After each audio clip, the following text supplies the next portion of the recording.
합쳐서 누구의 이야기입니까? 4장에는 가인, 그죠? 가인과 아벨의 이야기, 아벨과 셋의 이야기, 그죠? 그래서 거기서 떠나서 하나의 구원론을 마치고, 자, 6장부터 시작됩니다. 6장부터 시작되는 건 누구의 이야기입니까? 6장에 어떤 상황으로 어둠이 비춰지죠? 하나님의 아들들이 사람의 딸들을 취하는 모습으로, 그것 때문에 뭐가 오죠? 노아의 홍수가 일어나서 심판이 오죠. 그래서 10장까지가 하나의 구원론이 이렇게 완성되어지면, 그 다음에 시작되는 것이 어딜까요? 10장 다음이겠죠? 11장부터 몇 장까지? 11장부터 몇 장까지? 50장까지. 네. 그래서 11장의 그 어둠의 상황이 어떻게 그려진다고요? 바벨탑을 쌓고 있는, 바벨탑이 뭐예요? 우상의 신전이죠. 그래서 자기가 누구만큼 되려고 하는? 하나님만큼 되려고 하는 그 교만함, 그것 때문에 이제 심판이 오는데, 그 심판이 뭘로 와요? 애굽의 포로 생활로 오죠. 그래서 애굽의 포로 생활하는 데서부터 시작해가지고 그들이 어떻게 이제 출애굽하는가라는 얘기를 해요. 그래서 12장에 나오는 아브라함의 이야기 속에서 그들의 후손이 이방 나라에 갈 것이며, 거기서 몇 년 만에? 4대 만에 나올 것이라 그래가지고 이 4대를 누구로 봐야 된다? 아브라함과 이삭과 야곱과 요셉으로 봐야 된다. 그리고 요셉의 이야기가 어디서부터 나오죠?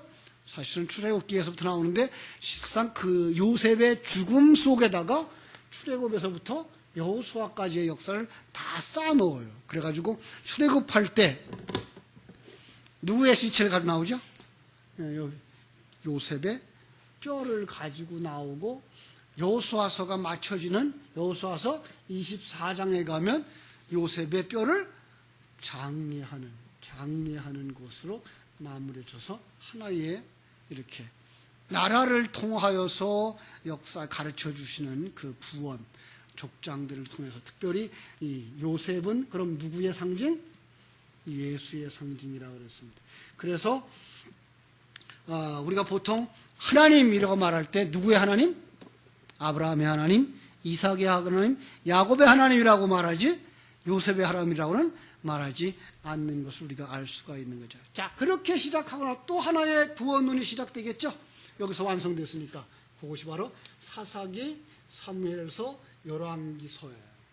그래서 삿삼왕을 가지고서 하나의 이제 구원론을 설명하는데, 자, 사사기는 어떤 상황이었어요? 사사기의 내용이 뭐예요? 사사기를 한마디로 요약하려면 21장 25절, 그죠? 뭐가 없어요? 예, 왕이 없어요. 왜 왕이 없죠? 아니, 하나님을 왕으로 두기를 싫어한 거죠. 하나님이 왕이 없으므로예요. 그래서 하나님을 왕으로 두기 싫어함으로 뭐예요? 자기의 소견대로. 그럼 누가 왕이 된 거예요? 자기가 왕이 된 거예요. 그래서 하나님을 왕으로 여기지 아니하고 자기를 왕으로 여기는 그들, 그게 뭐예요? 이게 우상 숭배거든요. 네. 이런 상황들 때문에 이 왕의 이야기를, 자기가 세우는 왕의 이야기를 어디서 한다? 사무엘상에서 시작해요. 그래서 백성들은 계속 왕. 왜요? 그들에게 왕이 없었어요? 아니요, 그들의 왕이 있었어요. 어떤 왕이죠? 하나님이 그들의 왕이었어요. 그런데 그들은 보이지 아니하는 왕 우리에게 필요하지 않아요. 보이는 왕 주세요. 보이는 왕 주세요. 그러니까 이 세상에서 내게 힘이 되어주고 내가 의지할 수 있는 보이는 왕을 주세요. 우리는 보이지 않는 왕 필요 없어요. 내게 도움이 안 된다고 하는 그 왕 필요 없어요. 이건 신약 성경에서 와서도 바로 복음서에서 계속해서 우리에게 강조해 주었던 것이, 그들은 어떤 왕을 원해요? 나라를 재건할 왕, 그죠? 메시아, 어떤 메시아? 다윗의 왕국을 재건할 왕을 달라는 거죠. 메시아를 달라는 거죠. 그런 메시아가 아니면 우리 필요 없다. 차라리 구테타를 일으켜서 이 나라에다 우리에게 조금이라도 도움 줄 만한 누구를 달라? 바라바를 달라라고 요구를 하는 것이에요. 이게 바로 보이지 않는 그 하나님에 대한 거 우리 싫다. 보이는 왕 달라 했던 이 사사기 시대와 똑같은 거죠. 자, 그래서 하나님이 그들에게 이제 그 왕 주실 것을 허락해요. 그 허락하자 어떤 상황이 벌어지죠? 지금 우리가 펼쳤던 8장에 보면 백성들이 이제 왕을 요구하는 것 5절을 보면 알 수 있어요. 8장 5절. 자, 이제 말씀을 간단하게 줄게요. 피곤들 하실 테니까. 8장 5절. 그에게 이르되 보소서 당신은 늙고 당신의 아들들은 당신의 행위를 따르지 아니하니 모든 나라와 같이 우리에게 왕을 세워 우리를 다스리게 하소서 한지라. 우리에게 왕을 주어 우리를 다스리게 하라 하였을 때에 사무엘이 그것을 기뻐하지 아니하여 여호와께 기도하며 여호와께서 사무엘에게 이르시되 백성이 내게 한 말을 다 들으라. 이는 그들이 너를 버림이 아니요 누구를 버렸다? 나를 버림이니라. 그래서 이제 그들에게 이제 가르치라 그래요. 또 9절에 보니까. 그러므로 그들의 말을 듣되 너는 그들에게 엄히 경계하고 그들을 가르칠 왕의 제도를 가르치라. 그래서 왕이 그들에게 세워지면 어떤 일을 할 것 같아요? 왕이 그들을 다스릴 거다, 지배할 거다, 이런 일이 일어날 거다, 저런 일이 일어날 거다라고 얘기를 다 해주죠. 그렇죠? 막 13절 보면은 그가 또 너희의 딸들을 데려다가 향료 만드는 자와 요리 만드는 자와 떡 굽는 자로 삼을 것이다 그러죠. 이런 것들을 쭉 설명해 주자 뭐해요? 사무엘이 그 말 듣기를 거절해요. 왜 그러죠? 우리는 왕을 섬기는 자가 싫어요. 왕이 우리를 위해 일하는 왕을 주세요 이거예요. 그게 얘기가 지금 뭐가 돼요? 19절에서 나오는 거예요. 보세요. 19절. 백성이 사무엘의 말 듣기를 거절하여 그런 왕 싫다는 거예요. 우리는 왕을 섬기지 않겠다는 거예요. 왕이 우리를 위해 일해달라는 거예요. 그래서 듣기를 수주하고 뭐라 그래요? 20절. 우리도 다른 나라들 같이 되어 우리의 왕이 우리를 다스리며 우리 앞에 나가서 우리를 싸워야, 그죠? 우리의 싸움을 싸워야 할 것이라. 왕은 누구를 위한 왕이 되기를 원해요? 나를 위한 왕. 예. 그러면 나를 위하여서 왕이 되려면 어떤 자여야 돼요? 나보다 힘이 강한 자여야 되죠. 그래서 이제 9장 2절에 나오는 얘기가 그 기스에게 아들이 있으니 그의 이름이 사울이요 준수한 소년이라. 소년, 이거 소년자가 아니고 그 준수한 청년이에요. 사실은 소년보다는 청년이에요. 그래야 군사가 되죠. 그죠? 어린아이 같으면 누가 그를 군인으로 쓰겠어요. 그 다음에 그의 형태가 어때요? 이스라엘 자손 중에 그보다 더 준수한 자가 없고 키는 모든 백성보다 어깨 위만큼 컸더라.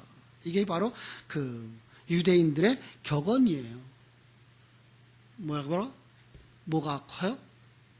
어깨 위는 더하더라. 이거는 모든 사람 중에 아주 탁월한 자 이 얘기예요. 아주 탁월한 자.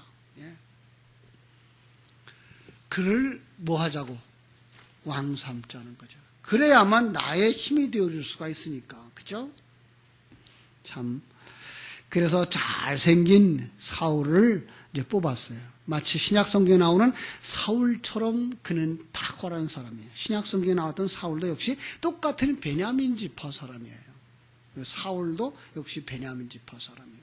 그러면서 탁월함이 구약 성경에는 형태로 나왔다면 신약 성경에는 뭐예요? 그의 실력과 능력으로 나타나는 이런 사울인 것을 우리가 알 수가 있습니다. 그러자 사울이 정말 탁월함을 어디서 보여주는가 하면 11장에 가서 보여줘요. 11장, 사무엘상 11장 보면 암몬 사람 나하스가 올라와서 길르앗 야베스에 맞서 진침해 야베스 전투가 벌어지는 거죠. 야베스 전투에서 암몬 사람이 전쟁하자고 오자 이 전쟁에서 사울이 승리를 하죠. 그죠? 그리고 승리하자 10지파 연맹을 해서 왕이 돼요. 여기서 왜 10지파라고 하는지 잘 보세요. 왜냐하면 다윗의 지파는 그 왕을 인정하지 않아요. 예. 그래서 나중에 유다 지파에서 누가 나오죠? 다윗이 세워졌을 때 유다 지파만 다윗을 먼저 왕으로 세워요. 나중에 그들이 다시 그 10지파가 다 돌아와서 다윗을 섬깁니다마는 그 앙금은 그냥 흘러가요. 그냥 흘러가는데 그건 뭐라고 해야 될까요? 하나님의 백성들이 원하는 왕과 불신자들, 불신세계가 원하는 왕이 다르기 때문인 거예요. 그래서 역사는 두 줄이 그냥 흘러가요. 하나는 유다 지파들이 쭉 흘러가고 하나는 베냐민 지파와 함께한 10지파가 흘러가요. 결국은 다윗의 왕 때 통일이 되어지고 솔로몬 때 통일이 되어집니다만 솔로몬 왕이 폐위하고 그 다음에 르호보암이 왕위에 딱 올라가자 그 솔로몬을 도와서 노동을 했던 그 지휘자였던 여로보암이 그 10지파를 규합해가지고 와서 당신의 정책을 내놓으라. 그랬을 때 그 르호보암이 어떤 정책을 내놓죠? 아버지가 새끼손가락으로 다스려서 나는 뭘로? 엄지손가락으로 다스리겠다. 그죠? 아버지가 채찍으로 다스렸으면 나는 전갈로 다스리겠다. 뭐예요? 나는 아주 강경책을 쓸 거다. 아버지보다 더 강하게 할 거다. 그랬더니 그 여로보암이 10지파를 딱 데리고 북쪽으로 올라가서 단에서부터 브엘세바까지 전체의 북쪽 이스라엘의 나라를 누가 여로보암이 세워서 북쪽 이스라엘을 만들어가는 거죠. 그리고 남쪽에서는 누가? 르호보암과 유다 지파의 사람들이 계속해서 왕을 지어가요. 그래서 그 유다 지파는 한 왕족이 돼서 그 하나의 왕족을 이어가서 마지막까지 가는 면에 북쪽 이스라엘은 19개 왕이 몇 번 바뀐다고요? 왕조가? 9번 바뀌어요. 왕조가 9번 바뀌는 그런 전란을 겪죠. 결국은 마지막에 가서 사무엘하 17장에 가면 그 북쪽 이스라엘이 막을 내리고 망하고 그 다음에 이제 남쪽 유다가 히스기야를 중심으로 해서 남쪽도 역시 몰락의 길을 가는 거죠. 그 몰락의 길을 가면서 하나님이 또다시 그들을 징계하는데 그 징계를 어디 가서 받는가 하면 애굽에 내려가서 바벨론에 내려가서 70년 동안 포로 생활을 하는 걸로 이제 거기서 고난을 당하고 형벌을 당하고 그리고 나서 그들이 돌아오는 모습, 그게 바로 이제 역대하, 그 다음에 에스라서, 느헤미야서, 그죠? 그런 시간을 통해서 우리가 이렇게 정리되는 걸 볼 수가 있습니다. 자, 이러한 사무엘을 통해서 세워진 사울이 어디까지 그의 신앙생활이 잘 될 것 같아요? 그는 그 다음에 가서 곧바로 자기의 일생에 그 인정을 받지 못해요. 사울이 왜 인정을 받지 못하죠? 응? 사울의 왕권을 세워줬어요. 사울의 11장에서 사울의 왕권을 세워주고 그 다음에 11장부터 이제 12장부터 사무엘이 고별 설교를 하고 하나님 잘 섬기라고 말하고 내려갔는데 13장부터 전쟁이 일어나죠. 블레셋과의 전쟁. 근데 블레셋과의 전쟁 속에서부터 사울은 불신앙이 거기서 들통나기 시작하는 거예요. 13장에 가서 사무엘에게 뭐 하죠? 사무엘이 그 제사를 기다리지 않고, 제사를 드릴 때까지 기다리지 않고, 누가 드려버려요? 지금 사울이 제사를 드려버리는. 그러니까 하나님의 시간표를 기다리지 아니하고, 그는 자기의 시간표에 맞춰서 일해버리는 거죠. 예. 그러니까 질서가 없는 거예요. 하나님이 주인이고 자기가 종인 그 질서가 깨져버린 거예요. 왜요? 그는 자기가 왕이에요. 14장에 보면은 또 이제 무모한 맹세를 하죠. 또 전쟁터에 나가서. 하나님이 원하지도 아니한 맹세를 하는 거죠. 15장에 가서는 아주 이제 뽀록나죠. 아말렉 전쟁을 통해서 아말렉을 멸하라고 하나님 말씀했는데 그 멸하라라고 하는 말, 하람이라는 말은 바치라고 하는 거예요. 마치 마태복음 13장 44절에서 그 보화를 발견하고 집이 돌아와 뭐 하더라고? 다 팔아요. 그 다 팔아의 뜻이 바로 이 하람이라는 뜻인 거예요. 그죠? 왜 다 팔아야 되죠? 천국을 살려고. 그걸 바치는 건데 그걸 바치지 못한 거예요. 마치 사도행전에 땅을 다 팔았으면 바쳐야 되는 누구? 아나니아와 삽비라는 그걸 바치지 못하고 얼마를 감추어 두는. 예. 그러니까 이거 다 영적인 거예요. 이걸 가지고 그냥 현실적으로 봐서 땅 팔아서 바쳤는데 왜 벌을 받아? 이러면 곤란해요. 다른 사람보다 그는 더 열심히 있는 사람이에요. 다른 사람은 땅 안 팔았는데 그는 땅 팔아 바쳤어요. 그죠? 근데 왜 땅 팔아 바치고 벌을 받아요? 그건 그냥 그게 그런 상황이 아니고 거기에 영적인 진리를 담아서 그걸 다 하나님의 것으로 여겨라. 그러면 너는 아무것도 아니잖아요. 청지기의 삶인 거죠. 그걸 살아라라고 요구하시는데 불구하고 그는 자기가 그걸 잡고 있는 자, 그걸 뭐라 그런다? 부자라 그런다. 그래서 부자가 천국에 들어가는 게 낙타가 바늘기로 들어가는 것보다 어렵다. 낙타가 바늘기로 들어갈 수 있어요, 없어요? 절대로 불가능한 거죠. 그러니까 이건 내 겁니다라고 요만큼만 가지고 있어도 그 사람은 천국에 못 들어간다, 못 들어간다? 못 들어간다. 이걸 다 가지고 있어도 온 동네를 다 가지고 있고 온 하나의 시내를, 하나의 섬을, 하나의 나라를 다 가지고 있어도 그걸 이게 하나님이 내게 맡긴 것입니다라고 하는 사람은 가난한 자고 그는 천국에 들어가지만 요만한 밭대기 하나 가지고 이건 내 거야라고 마지막까지 붙잡고 있는 사람은 천국에 들어가지 못한다라고 하는 얘기를 할 수 있는 거죠. 그죠? 거기서 이제 나온 말이 뭐예요? 순종이 제사보다 낫다라는 말이죠. 그죠? 순종. 그 순종이 제사보다 낫다는 말은 뭐예요? 제사는 그 어떤 제사일까요? 내가 주체가 되어서 내가 뭐를 드린다고 하는 그 제사. 순종은 내가 없어졌습니다라는 거예요. 이거예요. 그러니까 하나님이 원하는 건 자기 부인이거든요.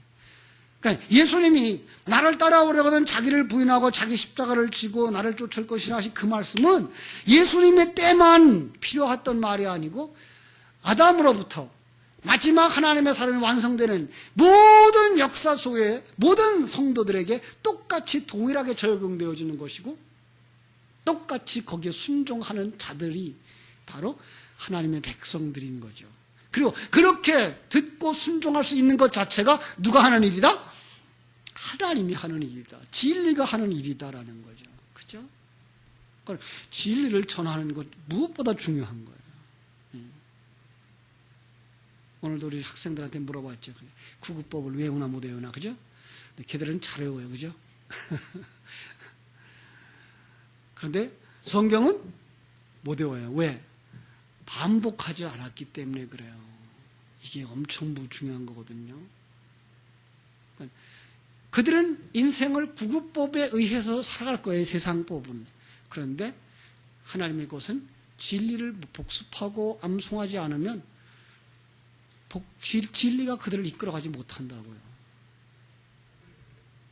우리는 너무나 쉽게 하나님이 택한 자는 구원받을 거야 라고 말하고 있는데 천만에요.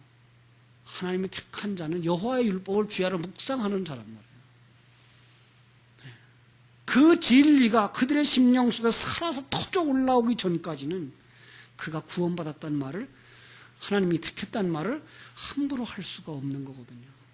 그래서 우리는 주일학교에서, 구역에서, 교회에서 그 진리를 계속해서 반복함으로 말미암아 하나님이 얼마나 큰 하나님이며 그 앞에 자기가 얼마나 작은 자인가를 깨달아 알고 그 하나님의 큰 사랑이 내 안에 부어졌을 때, 그 하나님이 나를 인도해 가실 때 내게 주어진 상황, 그 사건들이 얼마나 감사한 일인지를 알아가는 사람들, 그가 눈뜬 사람이고 그가 생명 가진 자고 그가 구원받은 자고 그가 영의 세계에 속한 자들인 것이지, 그걸 가지지 못하고 입술로만 내가 예수 믿는데요? 아니라는 거예요, 성경은. 그렇죠? 그래서 15장 22절 23절에서 아주 사무엘은 멋진 말을 하나 남겨주고 갔습니다. 그렇죠? 사울이 이미 왕의 생명이 끝났어요. 자, 그러면 이제 곧바로 이어지는 게 뭐예요? 왕의 생명이 끝났으면 그는 하나님의 사람이 아닌 거죠. 그래서 하나님의 사람이 아니면 우리는 어떤 그림을 그리죠?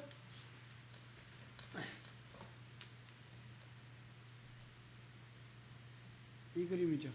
옛사람이죠. 그는 옛사람이었구나. 그죠? 가룟 유다 역시 하나님 예수님과 동행했어요. 아니 성찬회까지 참여했어요. 그런데 그의 주인은 누구였어요? 나였어요. 그는 옛사람이었어요. 그래서 안 되는 거죠. 똑같이 주님을 부인했어요. 그런데 그 속에 예수 생명이 있어요. 그는 주인이 아니에요. 그럼 구원받는 거예요. 베드로잖아. 이런 그림인 거죠. 사울은 점점 이제 마지막 뭘 하는 거죠? 발광을 하는 거죠. 예. 안 떨어지려고 발광을 하는 모습들. 계속해서 누구와 싸워요? 예, 하나님의 사람으로 등장한 다윗과 싸우는 거죠. 그죠? 그건 다윗은 계속 죽어요. 세상적으로 얘기하면 계속 져요. 예. 그런 모습 속에서 다윗은 점점 부흥돼요. 그러나 세상적으로는 지고 있지만 영적으로는 그는 성장하는 자의 길을 가고 있는 것을 볼 수가 있죠. 그죠? 다윗은 어떻게 출발하죠? 다윗은 어떻게 출발해요? 17장에서 골리앗을 넘어뜨리는 걸로 이제 출발을 하죠. 그죠? 골리앗을 넘어뜨리는데 그는 어떻게 넘어뜨리죠? 골리앗과의 싸움에 나가서 그의 신앙 고백이 나오죠. 예. 어떻게 다윗이 골리앗을 이겨요? 감히 그는 어떤 삶을 살았다? 하나님을 의지하고, 그죠? 자, 우리 한번 봅시다. 17장 33절. 사울이 다윗에게 이르되 네가 가서 저 블레셋 사람과 싸울 수 없으리니 너는 소년이라. 애기예요. 그는 어려서부터 용사임이라. 다윗이 사울에게 말하되 주의 종이 아버지의 양을 지킬 때에 사자나 곰이 와서 양떼에서 새끼를 물어가면 내가 따라가서 그것을 치고 그 입에서 새끼를 건져내었고 그것이 일어나 나를 해하고자 하면 내가 그 수염을 잡고 그것을 쳐 죽였나이다. 주의 종이 사자와 곰도 쳤은즉 살아계시는 하나님의 군대를 모욕한 이 할례받지 않은 블레셋 사람이리까 그가 그 짐승의 하나와 같이 되리이다. 이거 신앙 고백이에요. 그는 이제까지도 자기에게 다가오는 악한 사단의 권세를 끝까지, 그죠? 쳐서 이긴 사람이에요. 그러니까 그는 하나님이 역사를 주관하고 있으며 하나님이 내 인생을 주장하고 있다고 믿기 때문에 그 사단이 준 어떠한 환경 속에서도 이 사단은 뭐밖에 안 된다? 하나님의 도구밖에 되지 않는다는 걸 알았기 때문에 그한테 감히 덤벼들 수 있는 거죠. 이제 어제도 우리 그 친구 목사님 아버님이 소천을 하셔서 이제 갔다 왔는데 이제 그 친구분이 이제 그런 얘기를 하면서 이제 또 여기 청롱교회에 있는 목사님 또 뭐 자기 참 많은 장례를 치르면서 심지어는 자살한 사람을 3사람이나 장례를 했다. 그래서 엊그제도 자살한 사람을 장례했다라는 얘기를 하면서 아픈 얘기를 하니까 그 친구가 이제 기도원 사역을 했던 친구라서 그런지 몰라도 그건 뭐 어떤 귀신이 있어서 그렇다라고 이제 귀신을 쫓아내야 된다 그러고 그런 얘기를 하더라고요. 그런 얘기를 하면서 좀 근본적인 얘기를 그들은 인정하지 않아요. 인간이 타락함으로 말미암아 사단에게 다 먹혀있는 존재다. 옛사람은 사단에게 먹혀있는 존재다. 그러면서 제가 얘기한 것은 사단이 2가지로 역사한다. 사단이 2가지로 역사한다. 하나는 그들에게 굉장히 강하고 무서운 자로 나타난다. 그리고 그가 계속 그 무서운 사단을 얘기하면 그 사단의 이야기는 그 심령 속에서 점점 커져서 그 사단에게 끌려간다. 또 하나는 사단이 지금 우리 속에 들어와서 점령하고 있으면서도 사단이 우리에게 점령하고 있는 걸 모르게 한다. 우리 안에 있는 옛사람, 그게 사단에게 먹힌 자들이었단다. 그걸 인정하고 싶지 않은 거죠. 그러면서도 마지막에는 그래, 사단에 대해서 귀신 쫓고 하는 그 사람들 마지막은 또 그렇더라. 예. 귀신 하면 귀신에게 물려가요. 이건 상당히 정신적인 것입니다.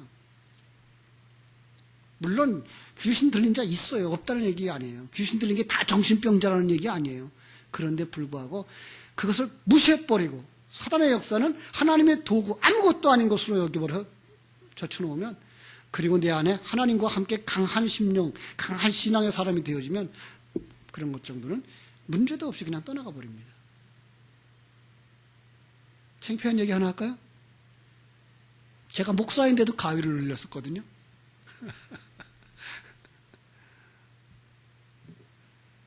참 흉측하죠, 그죠? 그렇게 기도하고, 그런데 어느 날 정신이 약간 불길하면 그날 밤은 가위에 눌리는 거예요. 그런데 그 사단이, 귀신이 도구라는 거, 하나님의 쓰임받는 도구라는 거 다 알고, 하나님이 얼마나 큰지 알고, 그 사단이 밖에 있는 존재가 아니라 내 안에 옛사람을 지배하는 존재였다는 걸 깨달고 아는 순간, 그부터는 아주 잠잠해졌어요. 아주 편안하죠. 뭐 누가 와서 예수 이름으로 귀신을 쫓아낸 것도 아니고 상당히 많이 정신적이고 상당히 많이 영적인 거예요. 근데 그 영적인 걸 우리가 또 하나의 주술과 같이 해서 귀신 쫓아내는 일을 하고 있는 거죠. 아니요. 그래서 한 번 이런 얘기를 했어요. 한 번은 이제 그 전도사님들이 대학생들 그 선교팀을 데리고 이제 해남으로, 그 중국의 남쪽에 있는 섬 열대지방이죠. 거기에 가서 이제 사역을 하는데, 거기에 그 전도사님 누나가 이제 역시 전도사로 사역을 하는데, 그분이 귀신 쫓는 사역을 하고, 심지어 이거 누구예요? 그 온누리교회 그 장로님 한 분 있죠. 뭐 학장님과 뭐 하시는 그분이 모셔다가 뭐 귀신 쫓는 일을 하고 그랬다 그래서 거기를 갔는데, 그 청평교회 사모님도 같이 가셨거든요. 거기 가서 학생 가운데 하나가 그 전도사님의 설교를 듣고 간증을 듣고 그러면서 이제 발작이 일어난 거예요. 연락이 왔어요. 어떻게 했으면 좋겠느냐. 그냥 무시해라. 그리고 그냥 기도하고 걔한테 관심 가지지 마라. 이틀 지나니까 멀쩡해지더라는 거예요. 예. 그런 거죠. 그러니까 귀신의 역사 속에서는 그걸 가지고 자기를 드러내려고 해요. 그런 부분에서 우리가 속고 있는 것을 볼 수가 있는데, 여기서도 그런 얘기가 나오죠. 사울이 그 위기를 당하였을 때에 누구를 찾아가죠? 무당을 찾아가요. 그렇죠? 무당을 찾아가서 무당에게 어떤 문제를 해결하려고 하는 그런 얘기가 일어나는 거죠. 그죠? 참 사울은 거기서 아주 무너져가는 그런 모습을 우리가 볼 수가 있습니다. 블레셋은 이제 사울과의, 나중에 블레셋과의 전쟁이 일어나고, 그리고 사울은 죽고, 그 다음에 사울이 죽는 장면으로 사무엘상은 막을 내리고, 또 다윗이 통일왕국을 이루는 모습이 이제 사무엘 하로 펼쳐지고, 그래서 사무엘 하에서는 1장부터 10장까지가 다윗 왕의 그 왕성함, 그런 모습이 나오고, 그럼 다윗 왕의 그 왕성함 속에서 다윗 언약이 나오죠. 다윗 언약은 사무엘 하 7장 8절로 17절이죠. 그죠? 그리고 나서 이제 다윗도 역시 하나님을 보여주는 그릇이지만 뭐예요? 역시 인간이다. 그래서 다윗의 무너지는 모습이 이제 나타나기 시작하는 게 바로 사무엘하 11장부터 18장까지 다윗의 몰락해지고, 그런데 그 몰락함 속에서 다윗은 자기 부인이 일어나요. 그래서 거기서 이제 시편 51편이 나오는 것이고, 그러므로 말이야 다시 회복이 되어지고 나서 그는 찬송하면서 사무엘하가 끝나는 거예요. 그래서 오늘은 사무엘상, 사무엘하의 전체적인 이렇게 개요를 한번 살펴봤습니다. 여러분들, 우리가 진정한 역사 속에 담겨져 있는 하나님의 진리들을 볼 줄 아는 신령한 눈이 열려지기를 바랍니다. 그래서 이제 사무엘하까지 나오면 사실은 사무엘하 속에서 다윗과 솔로몬이 나오는데, 다윗에게 성전을 건축하지 못하게 하고, 다윗에게 못하게 하고 솔로몬에게 성전을 건축하게 해주죠.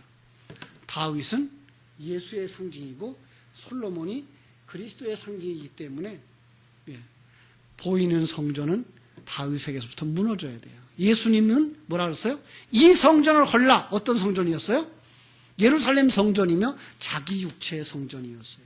이것까지 헐어라예요. 그러면 사흘 만에 내가 다시 세우리라. 사흘 만에 세우는 성전이 뭐예요? 솔로몬의 성전이에요. 우리 안에 세우는 성전이에요. 예. 바로 이렇게 해서 이제 성전 세우고, 그 다음에 가면 다시 이제 스룹바벨 성전 세우고 이런 것들을 통해서 성전 세우는 이야기들을 쭉 해나가면서 성전 세우는 일들의 핵심을 다니엘서 9장에다 탁 심어놔가지고 71회에다가 숫자에다가 보이는 성전 짓는 것, 보이는 것과 영적인 것 함께, 마지막 한 일회 속에서는 보이지 않는 성전, 이렇게 해서 71회에 대한 성전을 쭉 설명을 해가지고 우리에게 역사는 성전 짓는 역사구나. 예. 여러분과 나의 인생도 역시 하나님의 성전으로 완성되는 역사구나 하는 걸 깨달아 알게 해주시는 겁니다. 이렇게 성경을 계율을 가지고 들어가서 성경들을 볼 때 성경은 더 구속사적으로 우리가 보아갈 수 있다는 거 깊이 깨닫고 여러분도 성경을 잘 읽고 익히는 여러분 되시기를 바랍니다. 기도하겠습니다.